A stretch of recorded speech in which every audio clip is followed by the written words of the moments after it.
नमस्कार जय जगन्नाथ दर्शक बंधु एसपी एस्ट्रोलॉजी ओडिशा चैनल प्रसारित मासिक राशिफल कार्यक्रम को आपको स्वागत। दर्शक बंधु आज आम आलोचना करवा अगस्ट 2024 केमिति रहिबो राशिचक्र द्वादश तथा अंतिम राशि मीन राशि व्यक्तिविशेष मानकर शुभाशुभ राशिफल विषय विस्तृत भाव आलोचना करवा। किंतु ता पूर्व जदि आपण मैंने आम चैनल को प्रथम थर आसी था तेज भिडियोटी को लाइक करूँ, शेयर करूँ और चैनल को सब्सक्राइब कर पाखे बेल आइकन को प्रेस करूँ। तो दर्शक बंधु आशा करे आपण मैंने समस्ते भलरे थे। तेणु यही शुभ समय को पाथेय करी आमे आरंभ करवा आज आलोचना चक्र अगस्ट मासरे केमिति रहिबो मीन राशि व्यक्तिविशेष मानक पई शुभाशुभ राशिफल विषय। मीन राशि जार अधिपति ग्रह होउछन्ति बृहस्पति। मीन राशि शुभवार रविवार सोमवार गुरुवार घातवार शुक्रवार। शुभ संख्या 7 3 9। शुभ रंग हलदिया धला नाली। दर्शक बंधु यही मीन राशि व्यक्तिविशेष माने केमिति होइतांती स्वभाव से विषय में संक्षिप्त रूप से जान रखा।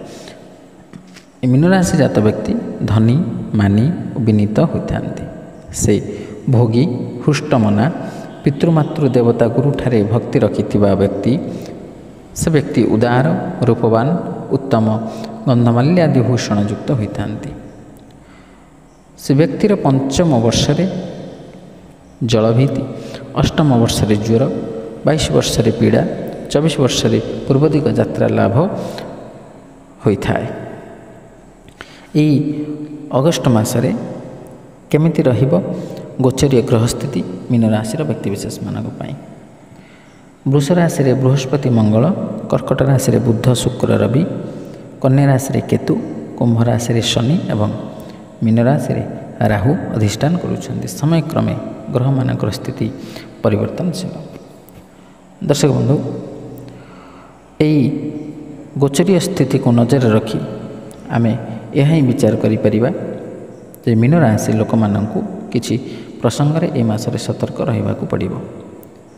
मास सारा शनि महाराज आपणकर द्वादश घरे वक्री अवस्था रे रहिबे, जेमथि पई आपणको आपणकर स्वास्थ्य एवं खर्च प्रति अधिक ध्यान देबाकु पड़िबो।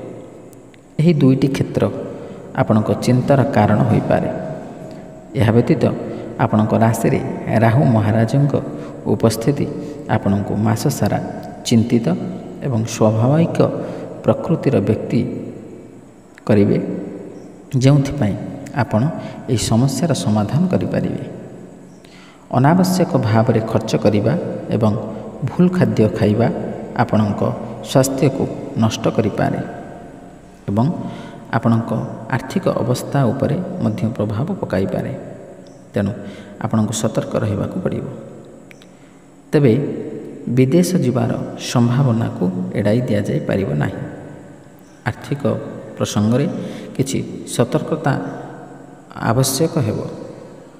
देवगुरु बृहस्पति अनुग्रह रे आय रे वृद्धि घटिबो। कर्मक्षेत्र रे आपनको सतर्कतार सहित अग्रगति करबाकु पड़िबो।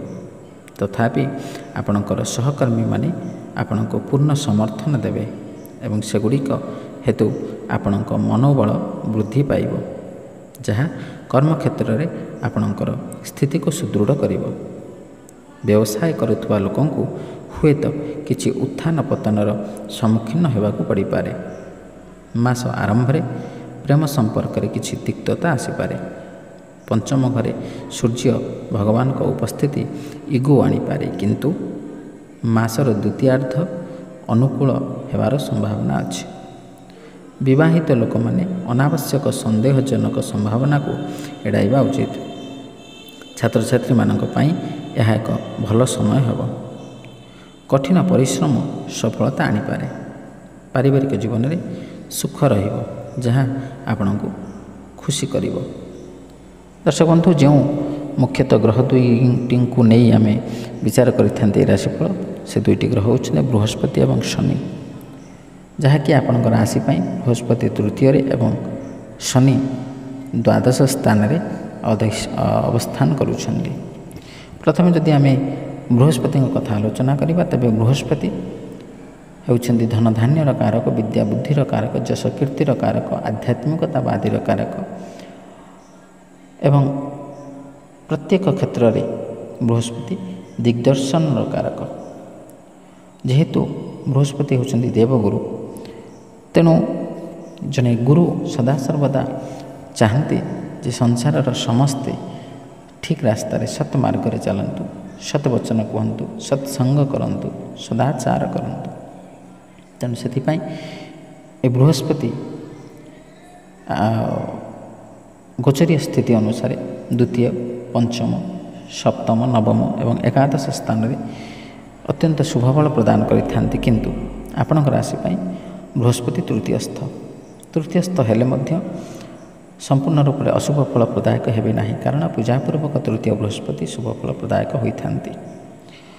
ତେଣୁ ଯଦି ଆମେ ଆଲୋଚନା କରିବା ଏ ବୃହସ୍ପତିଙ୍କ ବିଷୟରେ ପ୍ରଥମେ, ତେବେ ଯଦି ଆପଣ ବ୍ୟବସାୟ ବାଣିଜ୍ୟ କ୍ଷେତ୍ରରେ ରହୁଛନ୍ତି, ତେବେ ଏ ବୃହସ୍ପତି ଆପଣଙ୍କୁ ସେଥିରୁ ଆୟତ ନିଶ୍ଚିତ ଭାବରେ ରହିବ, କିନ୍ତୁ ଅଯଥା ଖର୍ଚ୍ଚ ହୋଇପାରେ, ଆକସ୍ମିକ ଅର୍ଥାଭାବ ପଡ଼ିପାରେ, ଆକସ୍ମିକ ଭାବରେ ଆପଣ ବାଣିଜ୍ୟରେ ଅବନତି କରିପାରନ୍ତି ବା ଅର୍ଥ କ୍ଷୟର ମଧ୍ୟ ସମ୍ଭାବନା ଅଛି।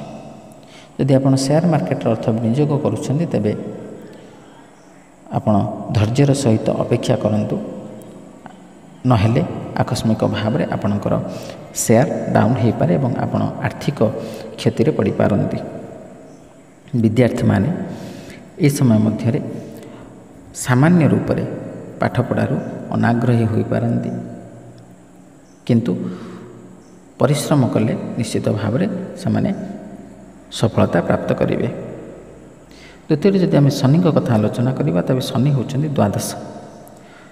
ତେଣୁ ଆପଣଙ୍କ ରାଶି ପାଇଁ ବର୍ତ୍ତମାନ ଶନି ସପ୍ତାହ ଲାଗୁ ହେଉଛି, କାରଣ ଶନି ଯେଉଁ ରାଶିରେ ଗୋଚରୀୟ ସ୍ଥିତିରେ ଥାନ୍ତି, ସେ ତା'ର ପୂର୍ବ ରାଶି ଏବଂ ସେହି ରାଶି ଏବଂ ତା'ର ପର ରାଶି ପାଇଁ ଶନି ସପ୍ତାହ ଲାଗୁ ହୋଇଥାଏ। ଏହା 7.5 ବର୍ଷ ପର୍ଯ୍ୟନ୍ତ ଚାଲିଥାଏ।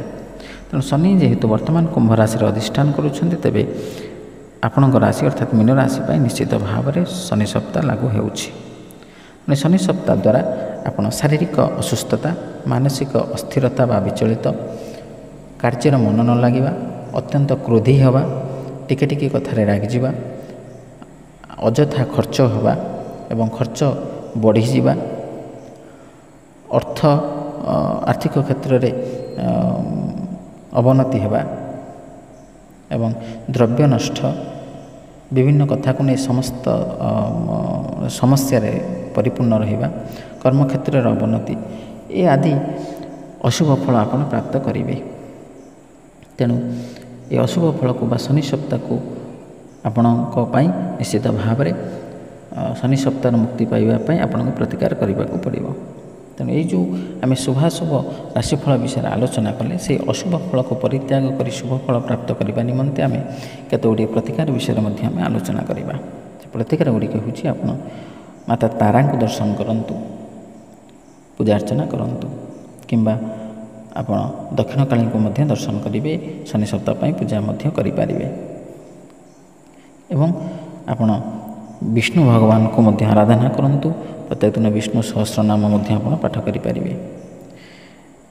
ଏବଂ ଯେଉଁଟାକି ଆମର ଶନି ସପ୍ତାହ ପାଇଁ ଆପଣ ମୁଖ୍ୟତଃ ଯେଉଁ ପ୍ରତିକାରଟା ହେଉଛି, ସେ ପ୍ରତିକାର ହେଉଛି ଆପଣ ପ୍ରତ୍ୟେକ ଦିନ ସ୍ନାନ ପରେ ହନୁମାନ ଚାଳିଶା ପାଠ କରନ୍ତୁ ଏବଂ ମଙ୍ଗଳବାର, ଶନିବାର ଦିନ ହନୁମାନଙ୍କ ଦର୍ଶନ କରନ୍ତୁ, ଗୋଟିଏ ରାଶି ତେଲର ଦୀପଟିଏ ଅର୍ପଣ କରନ୍ତୁ, କିମ୍ବା ଗୁରୁବାର ଦିନ ଭଗବାନ ଶ୍ରୀ ହରି ବିଷ୍ଣୁଙ୍କ ଉପାସନା ମଧ୍ୟ କରିପାରିବେ। ଏହିସବୁ ପ୍ରତିକାର କରିବା ଦ୍ୱାରା ଆପଣ ନିଶ୍ଚିତ ଭାବରେ ଶୁଭ ଫଳ ପ୍ରାପ୍ତ କରିବେ। ତାହେଲେ ଦର୍ଶକ ବନ୍ଧୁ, ଆଶା କରେ ଭିଡ଼ିଓଟି ଭଲ ଲାଗିଥିବ। ଯଦି ଭଲ ଲାଗିଛି, ତେବେ ଭିଡ଼ିଓଟିକୁ ଲାଇକ୍ କରନ୍ତୁ, ସେୟାର କରନ୍ତୁ ଏବଂ ଆପଣଙ୍କର ସୁଚିନ୍ତିତ ମତାମତ ଦେବାକୁ ଜମା ଭୁଲନ୍ତୁନି। ତାହେଲେ ଆଜି ପାଇଁ ବିଦାୟ ଦିଅନ୍ତୁ। ରହିଲି, ନମସ୍କାର, ଜୟ ଜଗନ୍ନାଥ।